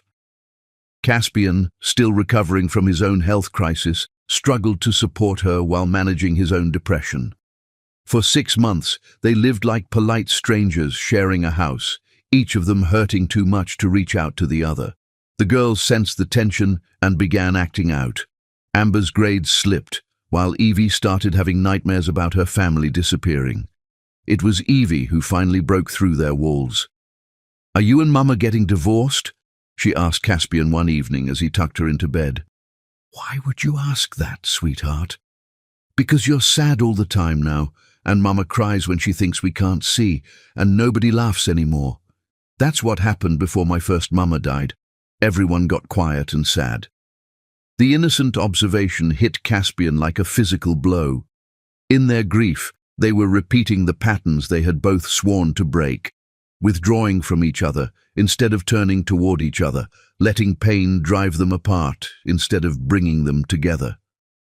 That night, he found Aretha in their garden, sitting among the roses she had planted when they first moved into the house. The November air was cold, but she seemed unaware of the chill. "We're losing each other," he said simply, sitting beside her on the garden bench. "I know," she replied, her voice hollow with exhaustion. "I don't want to lose us, Aretha. I can't lose us." "Neither do I, but I don't know how to get back to where we were." "Maybe we can't go back," Caspian said. "Maybe we have to go forward to somewhere new." They spent the rest of the night talking, really talking for the first time in months. They talked about their grief, their fear, their guilt, and their love for each other and their children. They cried together, held each other, and began the slow process of rebuilding what they had almost lost. By their 7th wedding anniversary in April 2008, they had emerged from their dark period stronger than before. They renewed their wedding vows in the same garden where they had almost lost each other, with Amber and Evie as their witnesses and Delilah officiating with a minister's license she had gotten online specifically for the occasion. "I promise to choose you again," Aretha said, her hands in Caspian's as the spring sun warmed their faces. "Not just in the easy times, but in the hard times too. Not just when you're strong, but when you're broken. Not just when I'm whole, but when I'm shattered." "I promise to be your shelter in every storm," Caspian replied. "To hold you when you're falling and catch you when you can't hold on. To love you through every season of our lives, even the winter ones." As they kissed beneath the blooming dogwood tree, Aretha felt something shift in her chest. Not healing exactly, but the beginning of acceptance. They would always carry scars from the battles they had fought, individually and together. But scars were proof of survival, evidence that love could endure even when everything else fell apart. The chapter of their lives that began with such promise had been marked by tests they never expected to face. But they had faced them together, and in doing so, had proven that their love was strong enough to weather any storm. Chapter 8. The Long Game Begins. From 2010 to 2018. The photograph was hidden in the back of Amber's calculus textbook, where she thought no one would find it. A newspaper clipping about George Thomas being arrested for assault against his second wife, Maria Santos. Aretha discovered it by accident while helping her 15-year-old daughter with homework, and the look in Amber's eyes when she realized she'd been caught made Aretha's blood run cold. It wasn't shame or embarrassment. It was the calculated focus of someone who had been planning something for a very long time. "How long have you been collecting these?" Aretha asked quietly, sitting on Amber's bed with the clipping in her trembling hands. "Since I was 12, Amber replied, her voice steady and mature beyond her years. "I have a whole file folder hidden in my closet, 27 newspaper articles, police reports I requested through public records, court documents from his divorce proceedings with Maria." Amber. Aretha's heart broke as she realized what her daughter had been carrying alone. "Baby girl, why didn't you tell us?" "Because I knew you and Daddy would try to stop me." Amber's dark eyes blazed with the same determination that had once driven Aretha to escape her abuser. "He's out there hurting people, Mama. Maria Santos, Jennifer Walsh before her.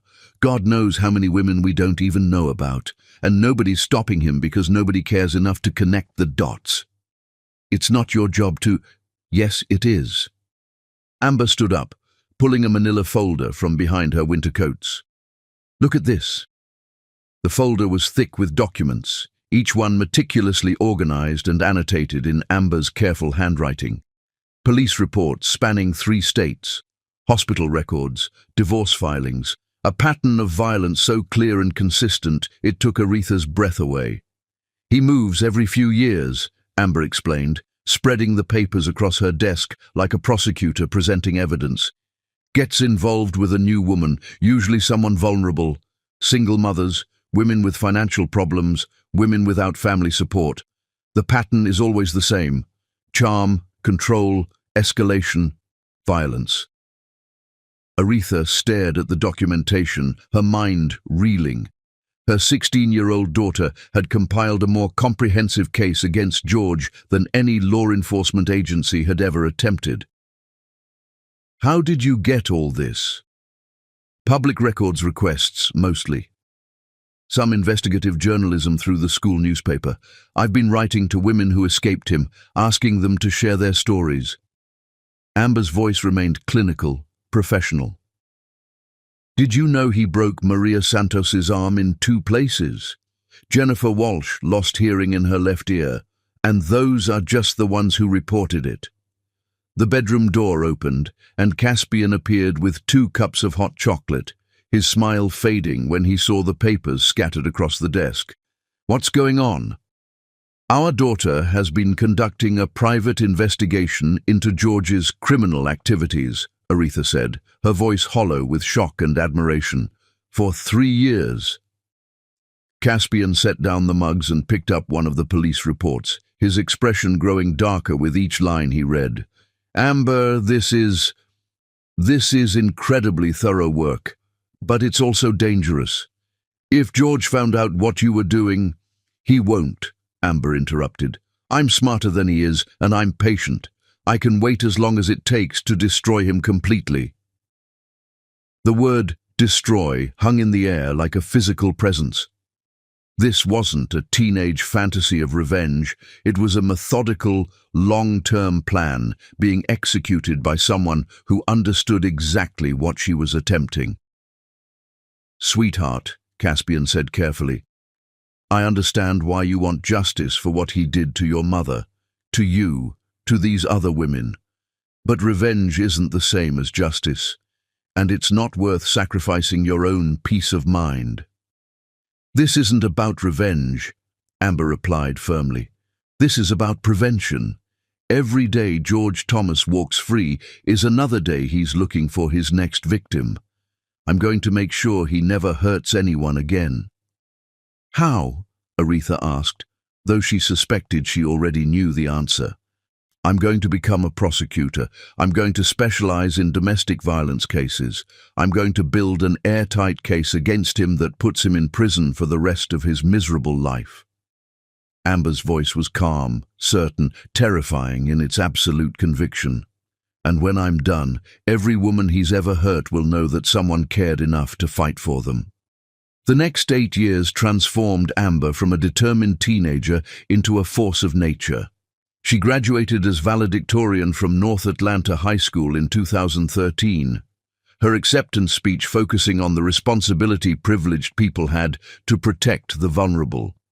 Her acceptance to Harvard Law School was never in doubt. Her grades were perfect. Her extracurricular activities focused on legal advocacy, and her personal statement about using law to protect domestic violence victims brought the admissions committee to tears. At Harvard, she threw herself into her studies with the single-minded determination of someone with a specific mission. She clerked for a federal judge who specialized in criminal cases, interned with the Massachusetts Attorney General's office, and wrote law review articles about prosecuting domestic violence cases when victims were reluctant to testify. Her professors noted her unusual combination of empathy and ruthlessness. She could comfort a traumatized witness one moment and devastate a defense attorney's argument the next. During her second year, she called Aretha with news that was both triumphant and terrifying. "I've been accepted into the clinic program," Amber said, her voice crackling through the phone connection. "I'll be working on real cases involving domestic violence prosecution." "That's wonderful, baby girl," Aretha replied, though she heard the underlying tension in her daughter's voice. "What aren't you telling me?" "I found him, Mama. George is living in Boston now, and he's engaged to a woman named Patricia Chen. She has 2 young daughters." Aretha's blood turned to ice. "Amber, you cannot—" "I'm not going to do anything illegal or unethical," Amber interrupted. "But I am going to make sure Patricia Chen knows exactly who she's planning to marry. And if he so much as raises his voice to her or those children, I'll be ready." True to her word, Amber began what she called protective surveillance. She befriended Patricia Chen at a coffee shop near her apartment, gradually earning her trust without ever revealing their connection. When George's behavior began to escalate, controlling Patricia's finances, isolating her from friends, showing excessive interest in disciplining her daughters, Amber was there to document everything. "She's keeping a diary now," Amber reported during one of their weekly phone calls, "writing down every incident, every threat, every time he loses his temper. When he finally crosses the line, we'll have everything we need." "And if he doesn't?" Caspian asked.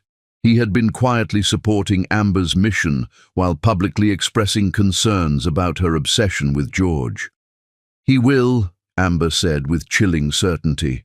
"Men like George can't help themselves. The only variable is timing." She was right. In February 2017, during Amber's final semester of law school, George put Patricia Chen in the hospital with a concussion and 3 broken ribs. Amber was the first person Patricia called, and within hours she had helped her file charges, obtain a restraining order, and connect with a safe house for domestic violence victims. More importantly, Amber had compiled enough evidence to convince the Boston District Attorney to file felony charges against George for aggravated domestic violence, assault with intent to cause bodily harm, and child endangerment for traumatizing Patricia's daughters. George's arrest made the local news, and Amber watched the coverage from her law school dorm room with satisfaction so profound it frightened even her. "He's going to plead down to a misdemeanor," she told her parents during a video call. 18 months in county jail, maybe 2 years probation. It's not enough, but it's a start. "A start for what?" Aretha asked, though she suspected she knew. "Building a pattern of escalating violence across multiple jurisdictions. When I'm done documenting his entire criminal history, no judge in America will consider him a candidate for mercy." Amber graduated magna cum laude from Harvard Law School in May 2017, her thesis on prosecuting serial domestic abusers earning recognition from the American Bar Association. At her graduation, she made a promise that sent chills down her parents' spines and pride swelling in their hearts.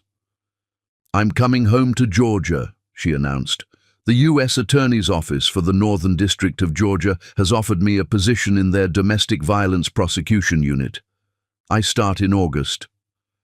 Any particular reason you want to work as a federal prosecutor? Caspian asked, though he already knew the answer. Federal crimes cross state lines, Amber replied. George will be released from jail in 18 months, and when he is, I'll be waiting for him. This time, I won't just be his victim's daughter. I'll be the federal prosecutor who's going to destroy him completely.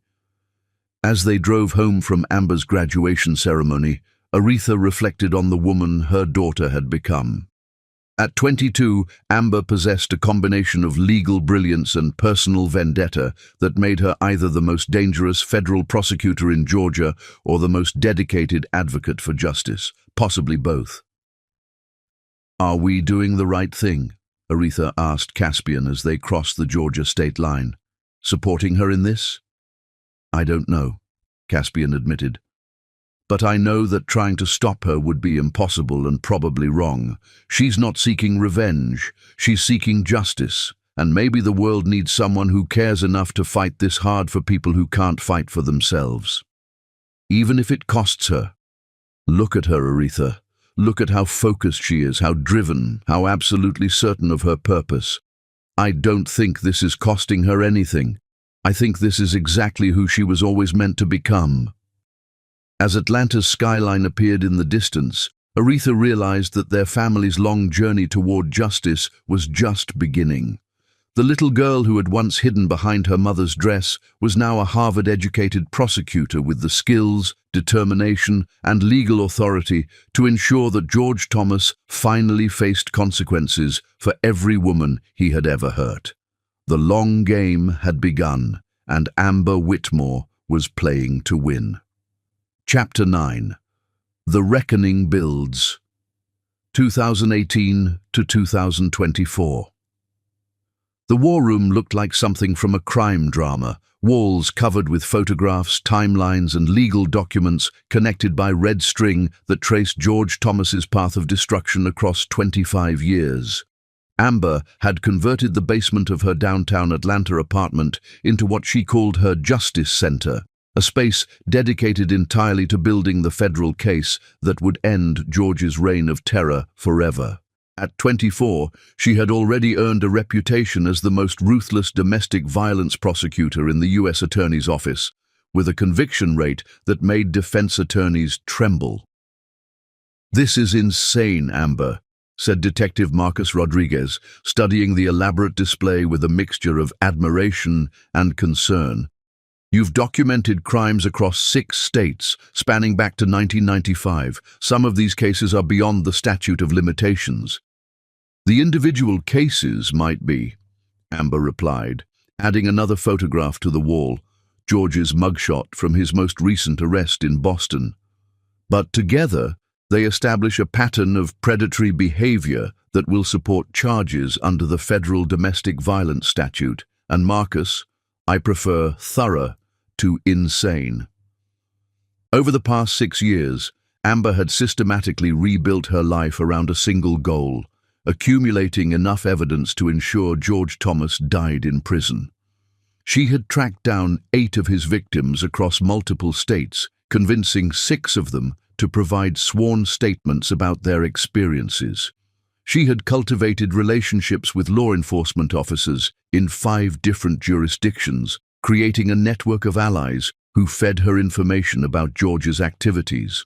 Most importantly, she had positioned herself to be the prosecutor who would handle his case when the time came.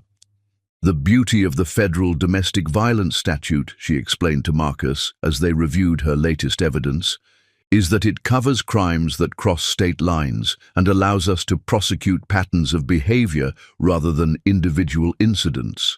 Medical records, police reports, witness statements, financial documents showing how he isolated and controlled them across multiple jurisdictions. And you have all of that. I have more than that."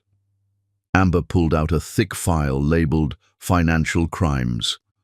George has been committing tax fraud for 15 years, using his victims' social security numbers to open credit accounts, forging documents to access their savings accounts. The IRS is very interested in these records. Marcus whistled low. How did you even get access to this information? I'm very good at my job, Amber said simply, and I have friends in useful places. The truth was more complex than that. Amber had spent years cultivating professional relationships specifically designed to help her destroy George. She had dated an IRS investigator for 8 months, learning everything she could about financial crimes prosecution.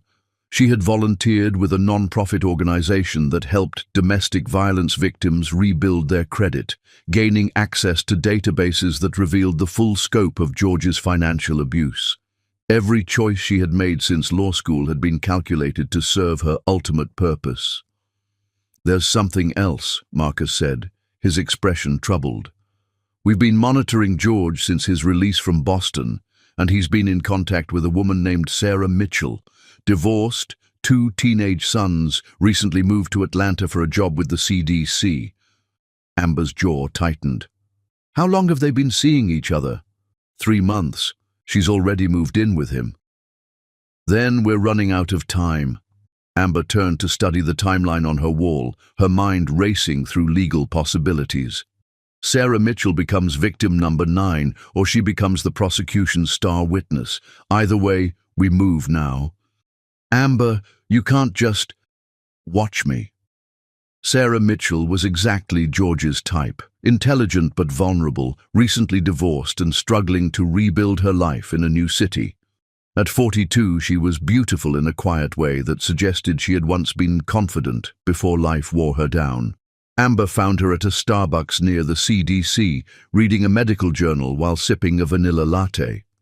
The approach was subtle, natural, 2 professional women striking up a conversation about the challenges of relocating for work. I moved here from Boston about 6 years ago, Amber said, settling into the chair across from Sarah with her own coffee. The dating scene can be brutal when you don't know anyone. Tell me about it, Sarah laughed. Though I think I might have gotten lucky. I've been seeing someone for a few months and he's been incredibly supportive. That's wonderful. What does he do? He's in sales. George Thomas. He's this really charming guy who's helped me feel so much more settled here. Amber's heart rate spiked, but her expression remained perfectly neutral. That's great. It's so important to find someone who makes you feel safe. Exactly. After my divorce, I wasn't sure I'd ever trust anyone again, but George is so protective, so interested in taking care of me. The conversation continued for 45 minutes, with Amber carefully probing for information about George's behavior while establishing herself as a potential friend. By the time they exchanged phone numbers, she had learned that George was already exhibiting his classic pattern, isolating Sarah from her co-workers, managing her finances, expressing strong opinions about how she should interact with her teenage sons.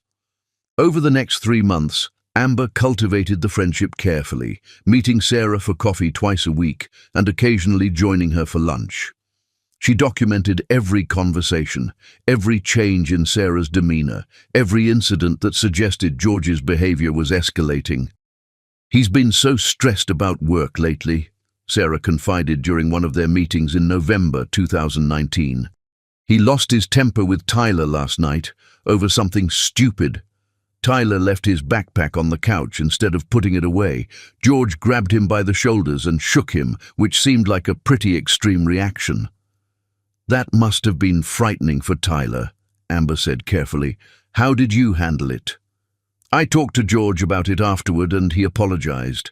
He said he's been under a lot of pressure at work and that he didn't mean to lose control. He promised it wouldn't happen again. And do you believe him? Sarah was quiet for a long moment. I want to, but there's something about the way he looked at Tyler in that moment. It reminded me of my ex-husband right before things got really bad. Amber reached across the table and squeezed Sarah's hand. Sarah, I need to tell you something. I work for the U.S. Attorney's Office as a federal prosecutor, specializing in domestic violence cases that cross state lines. What you just described, the escalation, the apologies, the promises to change, it's a textbook pattern. Are you saying you think George is abusive? I'm saying I think you should trust your instincts.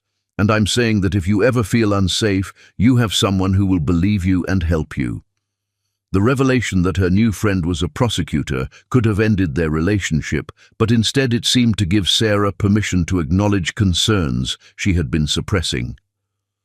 Over the following months, she began sharing more troubling incidents, George monitoring her phone, criticizing her parenting, making increasingly violent threats when he was angry.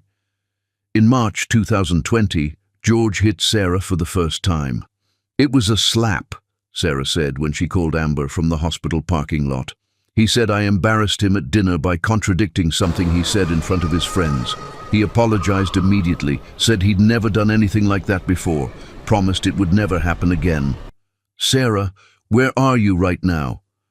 "At the emergency room. I told them I fell, but I think the nurse knew I was lying." "Stay right there. I'm coming to get you." Amber arrived at Grady Hospital within 20 minutes, accompanied by Detective Rodriguez and a victim's advocate from the U.S. Attorney's Office. By midnight, Sarah Mitchell had filed a federal complaint, obtained a restraining order, and moved into a safe house with her sons. More importantly for Amber's purposes, Sarah had agreed to wear a wire during any future contact with George. "I can't believe I let myself get involved with someone like this again," Sarah said as they sat in the safe house kitchen, reviewing the legal documents she had signed. "You didn't let anything happen," Amber replied firmly. "George Thomas is a predator who targets women in vulnerable situations. This isn't your fault. It's his choice, and now we're going to make sure he faces consequences for it." "Will this really stop him from hurting other people?" "Yes," Amber said with absolute certainty. "Because when I'm done building this case, George Thomas will never be free to hurt anyone again." The next 4 years were a masterclass in strategic prosecution. Amber used Sarah's case as the foundation for a federal investigation into George's pattern of domestic violence across multiple jurisdictions. She worked with FBI agents, IRS investigators, and prosecutors in 5 different states to build a comprehensive case that would ensure George faced federal charges carrying mandatory minimum sentences. The indictment, when it finally came in January 2024, was devastating in its scope. George Thomas was charged with 18 federal crimes, including interstate domestic violence, stalking across state lines, wire fraud, tax evasion, and conspiracy to commit financial crimes against his victims. The defendant has spent nearly 3 decades systematically targeting vulnerable women, Amber told the media during the press conference announcing the charges. This indictment represents justice not just for his most recent victim, but for every woman whose life he has destroyed through violence, manipulation, and financial abuse. George's arrest was swift and dramatic. FBI agents took him into custody at his apartment while Sarah and her sons watched from an unmarked car across the street, their faces reflecting a mixture of fear and satisfaction. "How does it feel?" Detective Rodriguez asked Amber as they watched George being led away in handcuffs. "Like the beginning of the end," she replied. "Now comes the fun part." The trial was scheduled for July 2025, with Amber serving as lead federal prosecutor while working alongside FBI investigators who had helped build the interstate case. George's defense team, the best lawyers his remaining money could buy, had already indicated they would argue that he was the victim of a vindictive prosecutor with a personal vendetta. They weren't wrong about the personal vendetta, but they were wrong about its relevance to the case Amber had built. "Let them try to make this about me," she told her parents during a strategy session at their house. "Every piece of evidence I've collected is legally obtained, properly documented, and independently verifiable. George's guilt isn't a matter of opinion, It's a matter of public record spanning 26 years. As the trial date approached, Aretha marveled at the woman her daughter had become. At 29, Amber possessed a combination of legal brilliance, moral certainty, and personal drive that made her virtually unstoppable. She had transformed her childhood trauma into a weapon for justice that would protect countless other women. "Are you ready for this?" Caspian asked his daughter during one of their preparation sessions. "I've been ready for 26 years, Amber replied. "George Thomas destroyed my childhood, terrorized my mother, and spent decades hurting women across multiple states. Tomorrow, all of that ends.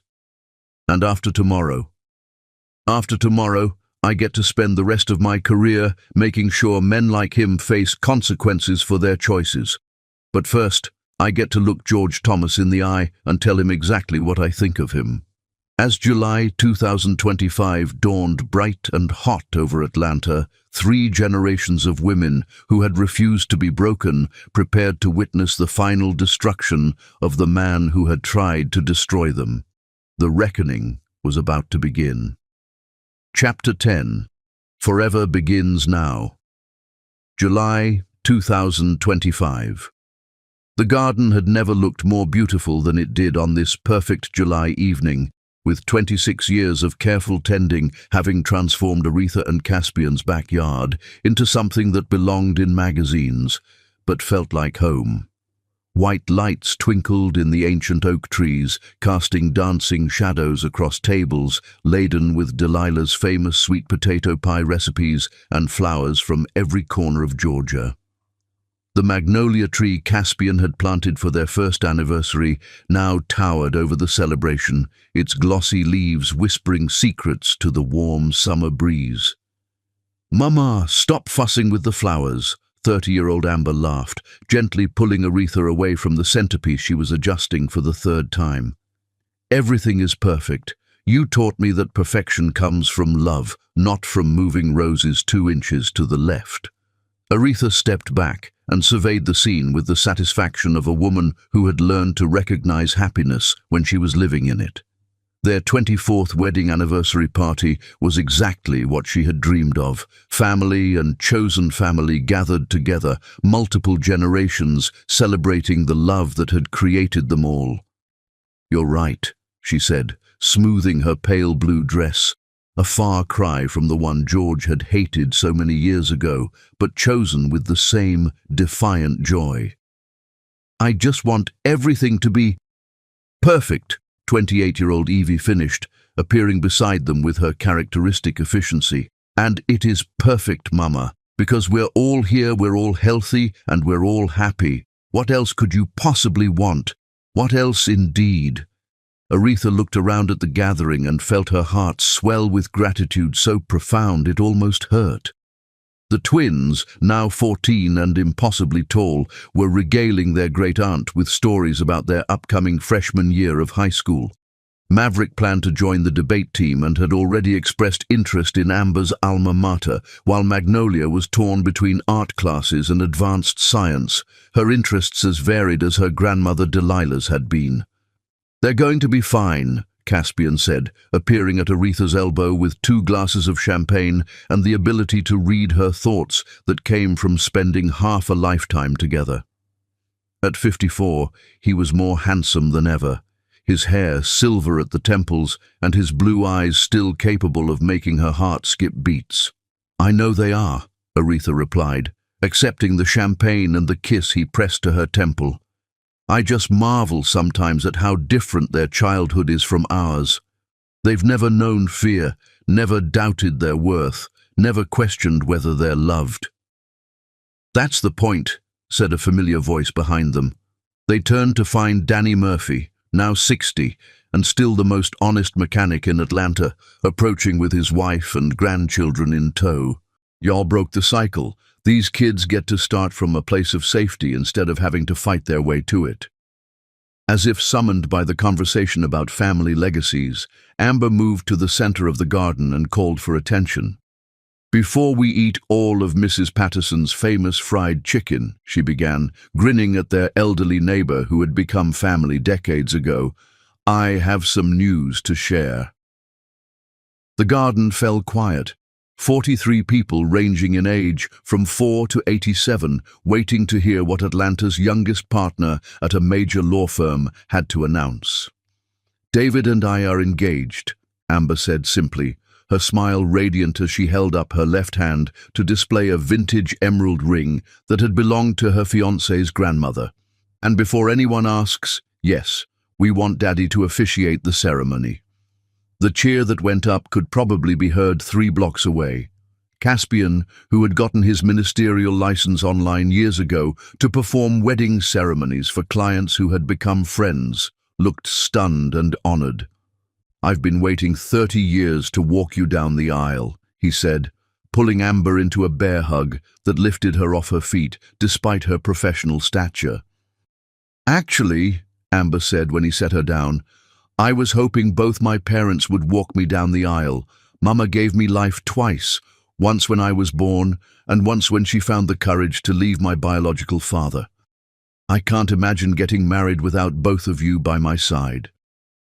Aretha felt tears spring to her eyes, the kind of happy tears that came from moments too perfect to be planned. "I would be honored, baby girl." As if not to be outdone by her older sister, Evie cleared her throat and stepped forward. "Well, since we're making announcements, Marcus and I are expecting our first baby in February." This time the cheer was accompanied by tears, hugs, and the immediate mobilization of the women in the family to start planning baby showers and nursery decorations. "A wedding and a great-grandchild," Mrs. Patterson said, dabbing at her eyes with a handkerchief that had seen many such celebrations. Delilah would be beside herself with joy. As the evening wound down and guests began to drift toward their cars, calling out promises to see each other soon and thanks for a perfect party, the immediate family lingered in the garden. This was their sacred time when the public celebration gave way to private reflection. "Daddy, tell us the story again," Magnolia requested, settling onto the garden bench beneath the magnolia tree with the casual command of someone who had grown up knowing she was cherished. "Which story, princess? How you and Mama met. How you knew you were going to love her forever." Caspian and Aretha exchanged a look full of shared memory and private amusement. Their children never tired of hearing the story of their parents' courtship, perhaps because it served as proof that fairy tales could happen to real people who were brave enough to believe in them. "Well," Caspian began, settling onto the bench beside his daughter while Aretha took her place on his other side. "It was a beautiful day in June 1999, and your mama was the most terrified and brave woman I had ever seen." As he told the familiar story, courthouse meeting, flower shop visits, Sunday picnics in the park, Aretha marveled at how their beginning had contained all the seeds of their forever. Even in those early days, when she was still learning to trust and he was still learning to hope again, they had been building toward this moment, this garden, this family that felt as natural as breathing. "The end," Maverick said when Caspian finished the story with their wedding day. "No," Aretha corrected gently, "not the end, the beginning. Every day we choose each other is a new beginning." Later, when the last child had been tucked into bed and the dishes were washed and put away, Aretha and Caspian found themselves alone in their garden, slow dancing to music only they could hear. 26 years, Caspian murmured against her hair. "Sometimes it feels like yesterday, sometimes it feels like we've been together forever." "Both," Aretha said, her arms around his neck and her head on his shoulder. "It feels like both because it's both. Every day with you feels new, but our love feels ancient, like it was always meant to be this way." They swayed beneath the stars, surrounded by roses and memories and the profound satisfaction of a life well lived. At 57 and 54, they were old enough to know how rare their happiness was and young enough to enjoy many more years of it. "Do you ever wonder what would have happened if we hadn't met?" Aretha asked. "Never," Caspian replied without hesitation. We were always going to meet, maybe not in that courthouse, maybe not that day, but somewhere, somehow. Some things are just meant to be. Like what? Like you learning to trust again, like me learning that the heart can love more than once, like our children growing up safe and strong, like this moment, right here, right now. As if to underscore his words, a shooting star streaked across the July sky, there and gone in an instant, but beautiful enough to make them both gasp with wonder. Make a wish, Aretha whispered. I don't need to, Caspian replied, spinning her slowly in the moonlight. I'm living in my wish. She pulled back to look at his face. This man who had saved her from herself and taught her that love could be gentle, that protection didn't require possession, that families could be chosen and built and treasured. I love you, Caspian Michael Whitmore. Today, tomorrow, and for all the tomorrows after that. I love you too, Aretha Marie Whitmore, from that first day in the courthouse until the last breath I take. They kissed beneath the magnolia tree, surrounded by the garden they had grown together, secure in the knowledge that some love stories really do last forever. Not because they're perfect, but because they're tended with the same care, patience, and faith required to grow something beautiful from nothing but hope and hard work. In the distance, Atlanta's skyline glittered with promise, and closer to home, their children slept safely in beds they had never doubted would be there tomorrow. This was the life they had built together, not perfect, but perfectly theirs, rooted in choice and watered with the kind of love that only grows stronger with time. Forever had finally begun. Thanks for watching, and I love you.